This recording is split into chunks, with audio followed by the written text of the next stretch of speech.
Sir John Shore 1793 से 1798 ईस्वी कार्यकाल था।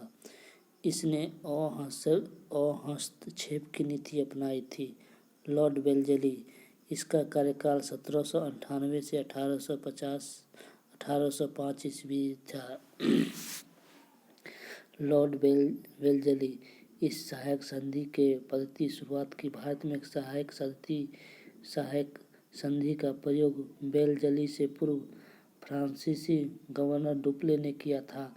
सहायक संधि करने वाले राज्य थे हैदराबाद 1798 ईस्वी, मैसूर 1799 ईस्वी, तंजौर अक्टूबर 1799 ईस्वी, अवध 1801 ईस्वी, पेशवा दिसंबर 1801 ईस्वी, बरार एवं भोसले दिसंबर 1803 ईस्वी, सिंधिया 1804 ईस्वी एवं अन्य सहायक संधि करने वाले राज्य जोधपुर, जयपुर, मछेरी और बुंदीपुर तथा भरतपुर थे।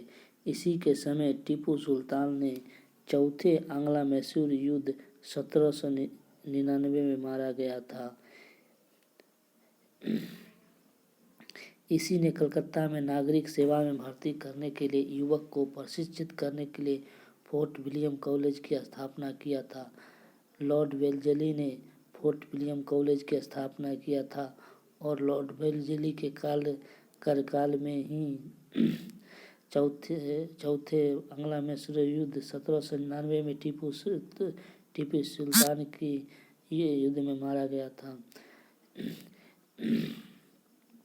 लॉर्ड वेल्लेसली स्वयं को बंगाल का शेर कहा करता था। लॉर्ड कॉर्नवालिस का 1805 ईस्वी में दूसरा कार्यकाल शुरू हुआ था, परंतु शीघ्र ही इसकी मृत्यु हो गई थी। सर जॉर्ज बारलो, इसका कार्यकाल 1805 से 1807 ईस्वी। सर जॉर्ज बारलो के कार्यकाल में वेलोर में सिपाही विद्रोह का महत्वपूर्ण घटना थी। लॉर्ड मिंटो प्रथम, इसका कार्यकाल 1807 से 1813 ईस्वी माना जाता है। इसके कार्यकाल में रंजीत सिंह और अंग्रेजों के बीच 25 अप्रैल 1809 ईस्वी को अमृतसर की संधि हुई थी। इसी समय चार्टर एक्ट 1813 पास हुआ था। लॉर्ड मिंटो प्रथम 1807 से 1813 ईस्वी। इस काल में रंजीत सिंह और अंग्रेजों के बीच 25 अगस्त 1819 को अमृतसर की एक संधि हुई थी। इसी के समय चार्टर एक्ट 1813 पास भी हुआ था। लॉर्ड हेस्टिंग्स 1813 से 1827 ईस्वी इसका कार्यकाल था। इसके समय आंग्ला नेपाल युद्ध 1814 से 16 ईस्वी में हुई थी। इसमें नेपाल के अमर सिंह थापा को आत्मसमर्पण करना पड़ा। मार्च 1816 ईस्वी में अंग्रेज और गोरखों के बीच संगौली की संधि के द्वारा आंग्ला नेपाल युद्ध का अंत हो गया था। इसी के समय में लॉर्ड हेस्टिंग के समय में 1814 से 1816 ईस्वी युद्ध था। लॉर्ड हेस्टिंग ने नेपाल के अमर सिंह थापा को आत्मसमर्पण करना पड़ा था। लॉर्ड हेस्टिंग के समय ही मार्च 1816 में अंग्रेजों और गोरखों के बीच संगौली की संधि के द्वारा आंग्ला नेपाल युद्ध का अंत हो गया था। लॉर्ड हेस्टिंग के ही समय संगौली की संधि हुआ, जो अंग्रेजों और गोरखा के बीच में 1816 ईस्वी को हुआ था, जिसके बाद आंग्ला नेपाल युद्ध का अंत हो गया था। इसके समय में पिंडारियों का दमन कर दिया गया था। लॉर्ड हेस्टिंग के समय में पिंडारियों का दमन कर दिया गया और पिंडारियों के प्रमुख नेता वासिल मोहम्मद, चीतू और करीम खां थे। पिंडारियों के प्रमुख नेता थे वासिल मोहम्मद और चीतू करीम खां थे।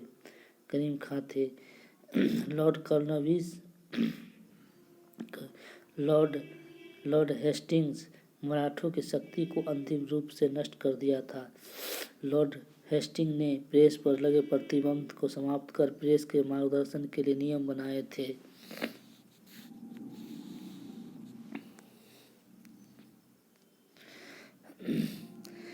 इसी के लॉर्ड हेस्टिंग के समय में ही 1822 ईस्वी में टेनेंसी एक्ट का या काश्तकारी अधिनियम लागू किया गया था। लॉर्ड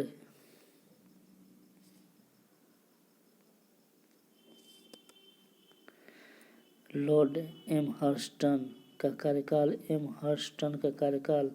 1823 से 1828 ईस्वी था। इसके समय में प्रथम आंग्ला बर्मा युद्ध लॉर्ड एमहर्स्टन के समय में प्रथम आंग्ला युद्ध 1824 से 1826 ईस्वी में लड़ा गया था। 1826 में बर्मा एवं अंग्रेजों के बीच यानडुबू की संधि हुई थी। 1824 में बैरकपुर की सैन्य विद्रोह भी इसी के समय हुआ था।